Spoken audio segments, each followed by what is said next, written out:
Hello everyone, मी Zakir sir, संचालक vision academy Gokunda Kinwat.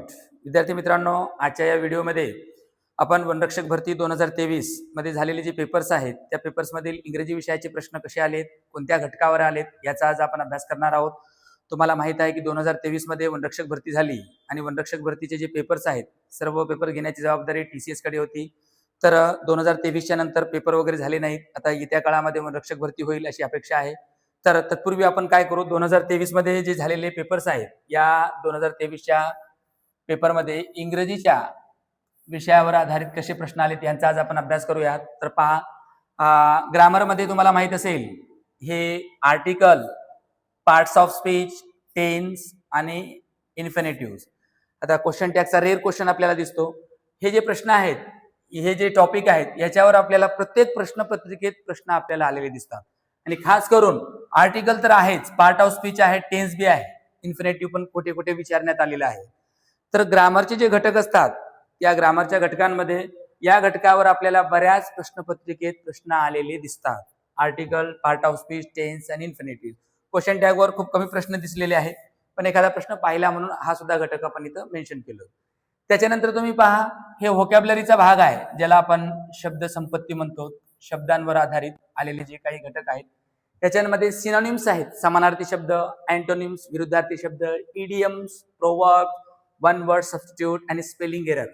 या 6 घटकांवर आधारित आपल्याला बऱ्याच प्रश्नपत्रिकेत प्रश्न आलेले दिसतात. आणि असा एकही पेपर नसेल ज्याच्यामध्ये स्पेलिंगवर आधारित प्रश्न नसेल म्हणून. सिनोनिम्सवर तर आहेच, अँटोनिम्सवर सुद्धा आहेत. एखादा प्रश्न सिनोनिम्सचा असतो, एखादा अँटोनिम्सचा असतो. तर हे एक तुम्ही लक्षात ठेवा. आणि तिसरा जो पार्ट आहे कॉम्प्रेन्शनचा, कॉम्प्रेन्शनच्या याच्यामध्ये तुम्हाला माहित असेल पॅराजंबलवर आधारित प्रत्येक पेपरमध्ये प्रश्न पाहायला मिळतो. तर जे विद्यार्थी वनरक्षक भरतीची तयारी करत आहेत तर त्यांनी ही कन्सेप्ट लक्षात ठेवा की मागच्या वर्षी ग्रामर, व्होकॅब्युलरी आणि कॉम्प्रेन्शन यांच्यावर आलेले जे काही प्रश्न आहेत, ही जे घटक आहेत यांचा आपण अभ्यास व्यवस्थित करावा. पुढच्या वेळेस याच घटकांवर प्रश्न येतील असं मी सांगू शकत नाही, यांचाही आपल्याला अभ्यास करावा लागेल. आणि या व्यतिरिक्त सुद्धा डायरेक्ट, इनडायरेक्ट, व्हॉइस आणि त्याच्यानंतर degree, figure of speech, clauses याही घटकांचा आपल्याला अभ्यास करावा लागेल. कारण असं आहे, दर्जा जो आहे 10वी-12वी आहे आणि 10वी-12वी पर्यंत आपल्याला इंग्रजीच्या सिलेबसमध्ये डिग्री, डायरेक्ट, इनडायरेक्ट, व्हॉइस ही कन्सेप्ट आपल्याला पाहायला मिळतात. म्हणून तुम्ही या सर्व घटकांची तयारी तर कराच आणि ह्याच्यानंतर जे उर्वरित जे घटक मी बोललो त्याही घटकांचा तुम्ही अभ्यास करा. तर ठीक आहे, आजच्या या व्हिडिओमध्ये आपण सुरुवात करू. पहिल्या प्रश्नाला, पहिला प्रश्न काय म्हटलेला आहे पहा इथं, select the option that can be use as one word substitute. शब्दसमूहाबद्दल एक शब्द आपल्याला इथं निवडायचा आहे. आणि शब्दसमूहाबद्दल एक शब्द प्रश्न काय म्हणतो पहा, people from the nearby villages were move to safer places because of the molten rock that came out of the volcano. पहा, व्हॅल्कॅनोतून बाहेर पडणारा जो द्रवरूप पदार्थ आहे ज्वालामुखीचा, तर त्याला काय म्हणतात हा प्रश्न इथं विचारलेला आहे. त्याच्यामध्ये लावा आहे, डर्ट आहे, लोम आहे आणि क्ले आहे. डर्ट म्हणजे घाण होतो, त्याला आपण कचरा वगैरे म्हणतो घाण. आणि लोम आणि क्ले याला चिकन माती म्हणतो आपण, चिकन माती. आणि उरला कोणता आपला लावा. लावा रसच असतो जो ज्वालामुखीतून उद्रेक झाल्यावर बाहेर पडणारा भाग आहे. तर हा आहे वन वर्ड सबस्टिट्यूट, शब्दसमूहाबद्दल एक शब्द असा याचा अर्थ होतो. त्याच्यानंतरचा नेक्स्ट प्रश्न पहा, इथं काय म्हणलेला आहे, रिकाम्या जागी योग्य तो शब्द आपल्याला फिल करायचा आहे. आणि हा जो क्वेश्चन आहे, हा क्वेश्चन कशावर आधारित आहे, आर्टिकलवर आधारित आहे. आपल्याला माहित असेल आर्टिकल्सवर आहेत. तुम्हालाही माहित आहे इंग्रजीमध्ये 3 आर्टिकल्स आहेत, अ अँड द ज्याला म्हणतो आपण. इथं पहा, dash dash mango which I bought today is very sweet, right. आता मँगो शब्द आहे, मँगो एक कॉमन नाउन आहे, काउंटेबल आहे. बट इथं जे दिलेला जो स्टेटमेंट आहे या स्टेटमेंटमध्ये त्या पर्टिक्युलर स्पेसिफिक मँगोज विषयी बोलत आहे. म्हणजेच इथं आपल्याला ऑप्शन द, ए, अँड हे आपल्याला वापरावं लागेल. त्यापैकी इथं करेक्ट आन्सर मात्र द येतो. कारण असं आहे, the mango which bought, the mango which I bought today is very sweet. म्हणजे त्या मँगो विषयी माहिती सांगत आहेत जे मँगो कोणी आणलेले आहेत, विजयनं आणलेले आहेत. आणि ज्या घटकाबद्दल जेव्हा विशिष्ट आणि निश्चित स्वरूपाची माहिती सांगतात तेथे आर्टिकल कोणता, द हा आर्टिकल वापरतात. हा एक मुद्दा लक्षात ठेवा. आपल्याला वाटते मँगो एक कॉमन नाउन आहे, काउंटेबल आहे आणि त्याची बिगिनिंग आणि साऊंड हे एक वॉवेल साऊंड आहे. तिथं आपल्याला ए वापरावं असं वाटते. बरोबर आहे, परंतु स्टेटमेंटमध्ये जेव्हा डेफिनेट आणि स्पेसिफिक इन्फॉर्मेशन असेल तेव्हा आपल्याला द आर्टिकल वापरावं लागेल. त्याच्यानंतरचा नेक्स्ट क्वेश्चन पहा. आताच आपण बोललो की वनरक्षक भरतीमध्ये प्रश्न कसे येतात, कोणत्या घटकावर येतात. तर याच्यामध्ये पॅराजंबलवर एक प्रश्न आलेला दिसतो आणि तुम्हालाही माहित आहे पॅराजंबलचे क्वेश्चन आपल्याला वाटतात खूप लेंदी, परंतु खूप सोपे असतात. का? कारण जेव्हा आपण यांचा अर्थ समजून घेतो आणि अर्थाच्या नंतर प्रश्नाचा योग्य तो क्रम जेव्हा लावतो तर तो एक अर्थपूर्ण पॅसेज बनतो. तर इथं पहा, हे 4 सेंटेन्स दिलेले आहेत. या 4 सेंटेन्स मध्ये बिगिनिंगला येणारा जो सब्जेक्ट आणि वर्बचा भाग आहे हा सेंटेन्स आहे. बी वाला जो आहे हा फर्स्ट मध्ये आपल्याला घ्यावा लागेल. याचा अर्थ काय होतो पहा. Orange is the colour of the sun. Orange colour विषयी बोललेला आहे. कोणत्या कलर विषयी बोललेला आहे? ऑरेंज कलर विषयी.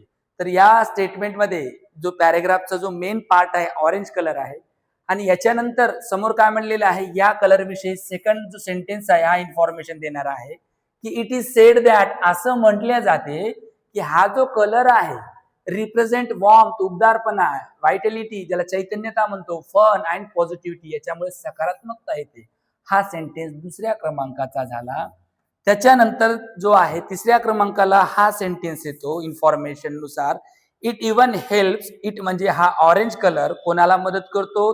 दोज इन डिप्रेशन, जे काही डिप्रेशन मध्ये असतात त्यांना एक चीरफुलनेस, एक आनंद मिळतो आणि त्यांना एक नवीन उत्साह, चैतन्य निर्माण होतो. तर इथं हा जो स्टेटमेंट आहे हा डी मध्ये आला.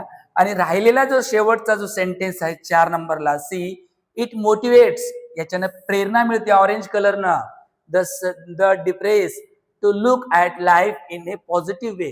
जे काही व्यक्ती, जो कोणी व्यक्ती डिप्रेशन मध्ये असेल त्या व्यक्तीला ऑरेंज कलर पाहिल्यामुळे, ऑरेंज कलरमुळे काय एक पॉझिटिव्हिटी क्रिएट होते.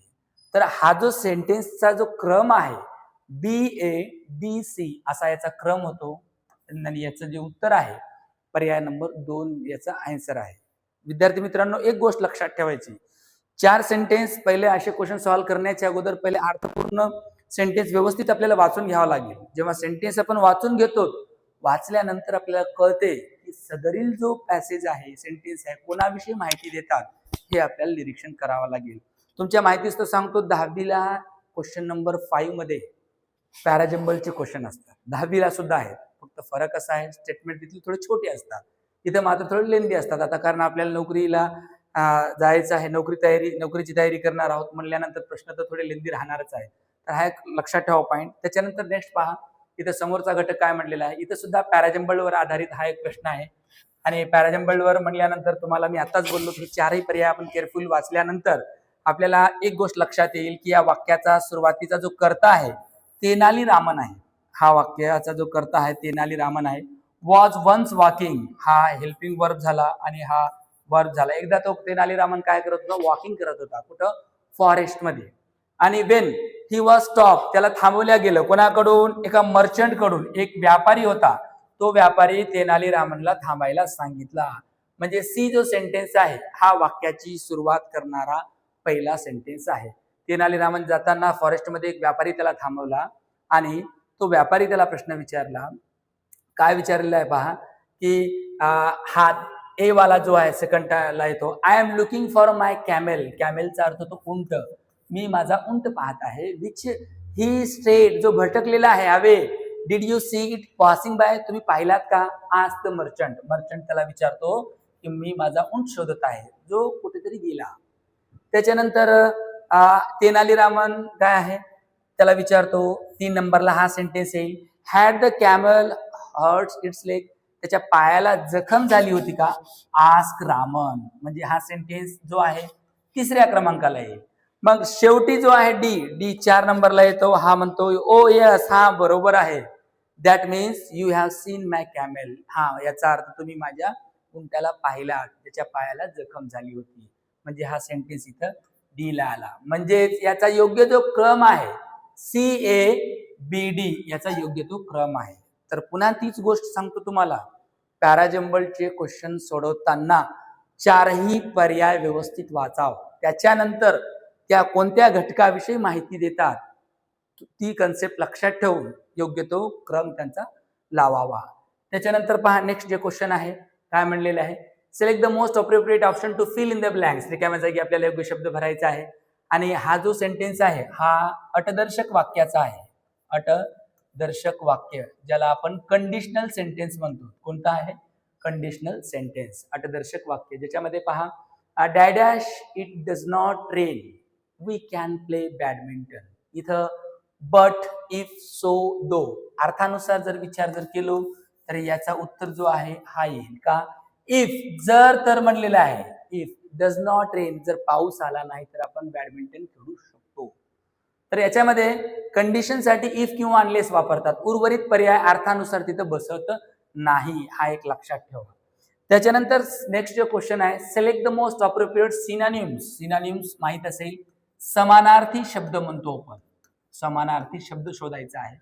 समानार्थी गेज आहे. गेजचा अर्थ काय होतो? टक लावून पाहणे. टक लावून पाहणे असा याचा अर्थ होतो. आता एन्काउंटर, एन्काउंटर म्हणजे अचानक गाठ पाडणे.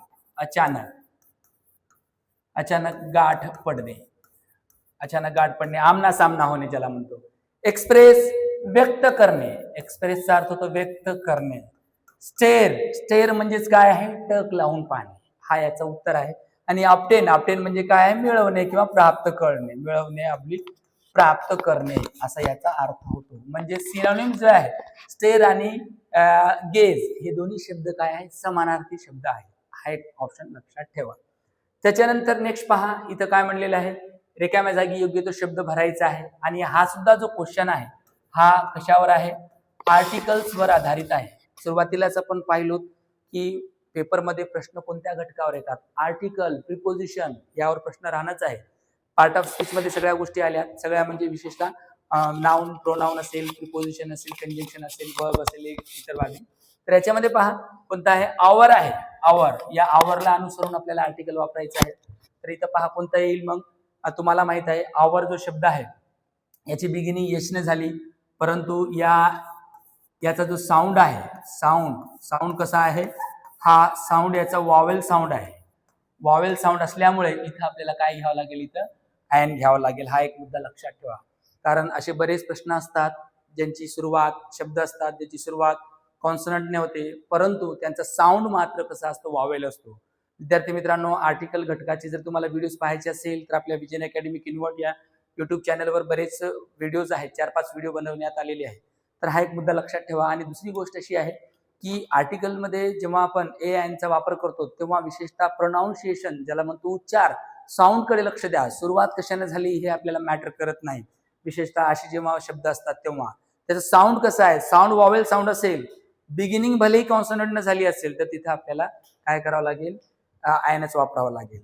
त्याच्यानंतर नेक्स्ट पहा, 8वा प्रश्न आहे, select the most appropriate option to fill in the blanks. इथे सुद्धा रिकाम्या जागी शब्द भरायचा आहे. आणि हा सुद्धा शब्द प्रिपोजिशनवर आधारित आहे जो पार्ट ऑफ स्पीच मध्ये येतो. कोणत्या घटकावर येतो? Part of speech. It is very hot, please switch that at the fan. अर्थानुसार आपल्याला घ्यावं लागेल. आता इथं खूप गरमी होत आहे, व्हेरी हॉट आहे, मग तिथं आपल्याला अशा वेळेस फॅन स्विच ऑफ करायचं का स्विच ऑन करायचं? ज्यांना अर्थ समजला त्यांनी नक्कीच काय करतात? फॅनला स्विच ऑन करून टाकतात. म्हणजेच काय आहे इथं? ऑप्शन नंबर 2 जो आहे हा काय आहे त्यातला करेक्ट आहे. Please switch on the fan. आता याला कोणताही ट्रिक वगैरे नाही, तर अर्थानुसार आपल्याला शब्द घ्यावा लागेल. ऑफ तर करत नाही, कारण कसं हॉट असल्यामुळे. कोल्ड असेल तर मग ऑफ केलं असतं, पण इथं काय आहे? हॉट आहे. हा एक पॉईंट आपल्याला लक्षात ठेवावा लागेल. त्याच्यानंतर नेक्स्ट जे क्वेश्चन आहे पहा, इथं स्पेलिंगवर आधारित हा क्वेश्चन आहे. स्पेलिंगवर आधारित इथं आपल्याला प्रॉपर स्पेलिंग घ्यायची. आफ्टर इज इथं शब्द लिहिलेला आहे, ट्युशन शब्द बोलायचा आहे त्यांना. Class, Anuj goes for cricket coaching. आता ट्युशनची स्पेलिंग विचारलेली आहे. बऱ्याच विद्यार्थ्यांना ट्युशनची स्पेलिंग माहिती असते, काही जणांना माहिती नसते, तुम्हालाही माहित आहे. पण ज्यांना जी स्पेलिंग येते ती स्पेलिंग चुकीची राहते. ऍक्च्युअली रिअल ट्युशनची जी स्पेलिंग आहे, स्पेलिंग कोणती आहे? TUITION ही ट्युशनची करेक्ट स्पेलिंग आहे. काही जण TUISION वगैरे वगैरे आपल्या बुद्धीनुसार लावतात, अर्थानुसार लावतात. पण तुम्ही एक लक्षात ठेवा, ट्युशनची जी स्पेलिंग आहे TUITION ऑप्शन नंबर 4 काय आहे? करेक्ट आहे. इथं आय नाही, पर्याय चुकला. इथं TI इथं आय नाही, इथं TIU क्रम चुकला, हा सुद्धा नाही. ऑप्शन नंबर 4 काय आहे? करेक्ट आहे. नेक्स्ट क्वेश्चन बघा, इथं it takes 2 hands to clap. एका हाताने टाळी वाजत नाही.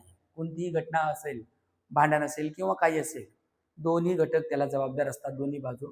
तर याला अर्थपूर्णता देणारा सेंटेन्स प्रोवर्ब आपल्याला इथं शोधायचा आहे. तर पहा इथं it takes 2 hands to clap. तर याच्यामध्ये पहा विद्यार्थी मित्रांनो, a person can not fight alone. बघा, एक व्यक्ती लढू शकत नाही. का लढू शकत नाही? कारण त्याला गरज असते कोणाची? दोन व्यक्तींची गरज असते लढण्यासाठी. म्हणजे एका हाताने टाळी वाजत नाही. हा अर्थ सांगणारा योग्य तो पर्याय हाच आहे. कारण एका व्यक्तीनं काही होत नाही, त्याला लागतायत. बाकीचे उर्वरित पर्याय काय म्हणतात? पहा, one must have a group. आपल्याला काय ग्रुप लागतो कुठं? जेव्हा पीपलला ऑडियन्स म्हणून, प्रेक्षक म्हणून जर पाहिजे हवं असेल तर तिथं लोकांची गरज असते. हा इरिलेटेड झाला. दुसरा, ए person can dance only if he has company. एखादा व्यक्ती नाचू शकतो पण त्याला कंपनी भेटली तर. इथं नाचण्याचा विषय नाही, इथं टाळी वाजण्याचा विषय आहे. इथं पहा, if someone appreciates your work. जर तुमच्या कामाची कोणी तुम्हाला स्तुती प्रशंसा केली असेल, your work it makes you happy. तुम्हाला आनंद होतो. हा सुद्धा आनंदाचा आणि स्तुतीचा विषय नाही. तर इथं काय, एका घटकानं टाळी वाजत नाही, हा याचा अर्थ सांगणारा वाक्य म्हणजे ऑप्शन नंबर 1 करेक्ट आहे. त्याच्यानंतर पहा, इथं आहे फॉसेंड आहे, याच्यातलं टी सायलेंट आहे, ज्याला आपण जोडलेले म्हणतो. जोडलेले. आता याच्या विरुद्धार्थी शब्द आपल्याला शोधायचा आहे. विरुद्धार्थी शब्द अँटोनिम्स आपल्याला शोधायचा आहे. चा अर्थ होतो वक्र, ज्याला म्हणतो आपण वाकडे म्हणतो. वाकडे आहे, वाकडे एक लक्षात ठेवा, वा आहे. त्याच्यानंतर दुसरं आहे डिटॅच. डिटॅच म्हणजे जोडलेले. तर हे काय आहे? अलग केलेले आहेत. अलग केलेले, अलग केलेले आहेत. आता जोडलेला आणि अलग केलेला हे दोन शब्द कसे आहेत? अपोजिट वर्ड आहेत, विरुद्धार्थी आहेत. त्याच्यानंतर कॉमेन्स आहे. कॉमेन्सचा अर्थ काय होतो? ज्याला म्हणतो सुरू केले. सुरू केलेले, सुरुवात केलेली. आणि सेक्युअर म्हणजे सुरक्षित केलेले. सुरक्षित केलेले, हा एक पॉइंट लक्षात ठेवा. म्हणजे ऑप्शन नंबर 2 जो आहे हा काय आहे?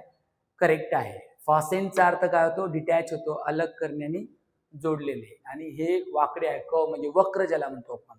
त्याच्यानंतर नेक्स्ट क्वेश्चन बघा, इथे काय म्हटलेलं आहे?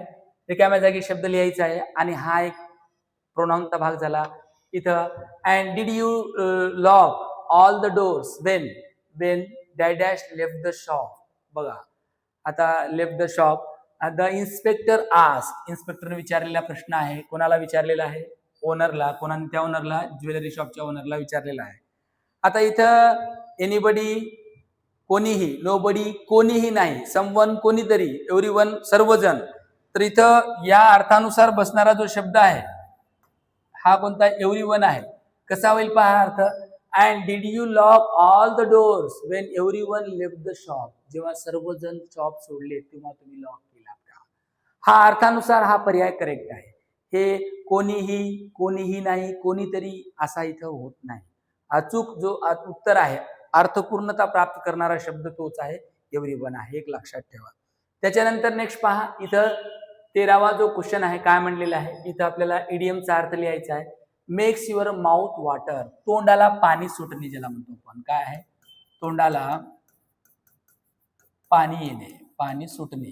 आता चिंच किंवा एखादी गोष्ट आपल्याला खावीशी वाटत असेल तेव्हा, यम्मी असेल, डिलिशियस असेल, तेव्हा तोंडाला पाणी सुटते. फील व्हेरी हॉट, गरम वाटणे किंवा तहानलेला असणे, हा नाही. इथं तोंडाला पाणी सुटण्याचा विषय आहे. Feel tempted to eat. हा, काहीतरी खाण्याची इच्छा होणे. काय आहे? हा ऑप्शन आहे, काहीतरी खाण्याची इच्छा होणे. काहीतरी खाण्याची इच्छा होणे. इच्छा होणे. आता इथं याचा अर्थ तोच आहे की तोंडाला पाणी सुटणे. या 3-4 पर्यायानुसार. हॅव समथिंग स्पायसी, चवदार असणे, हा सुद्धा नाही. आणि get a boil on the tongue, जिभेवर फोडे येणे, हा सुद्धा नाही. ऑप्शन नंबर 2 जो आहे हा या इडियमला मॅच होईल असा अर्थ आहे. त्याच्यानंतर नेक्स्ट जे पहा, इथं काय म्हणलेलं आहे? स्पेलिंगवर आधारित प्रश्न आहे. स्पेलिंग, योग्य स्पेलिंग आपल्याला शोधायची आहे. इथं नीस आहे, ज्याला पुतणी म्हणतो आपण. काय आहे? पुतणी. तर नीसची स्पेलिंग कोणती आहे? इथं NIESE ही स्पेलिंग इथं रॉंग आहे. त्याच्यानंतर इथं ही स्पेलिंग करेक्ट आहे. NIECE स्पेलिंग करेक्ट आहे. याच्यामध्ये NIEICE ही स्पेलिंग रॉंग आहे. त्याच्यानंतर ही सुद्धा बाकीची पण रॉंग आहे. तर इथं काय? My niece stage in Ireland, हा ऑप्शन नंबर 2 जो आहे हा करेक्ट आहे. त्याच्यानंतर शेवटचा प्रश्न पहा विद्यार्थी मित्रांनो. इथं आपल्याला काय म्हणलेलं आहे? वन वर्ड सबस्टिट्यूट म्हणलेला आहे. शब्दसमूहाबद्दल एक शब्द इथं आपल्याला लिहायचा आहे. Jyotish brother works as a keeper of custodian of a museum. पहा, म्युझियम मध्ये रखवालदार म्हणून काम करणाऱ्याला काय म्हणतात? हा प्रश्न वनरक्षक भरतीला 1-2 प्रश्नपत्रिकेतही पाहायला मिळालेला आहे. त्याच्यामध्ये अँकर आहे. अँकर म्हणजे संचालन करणारा, हाही अर्थ होतो.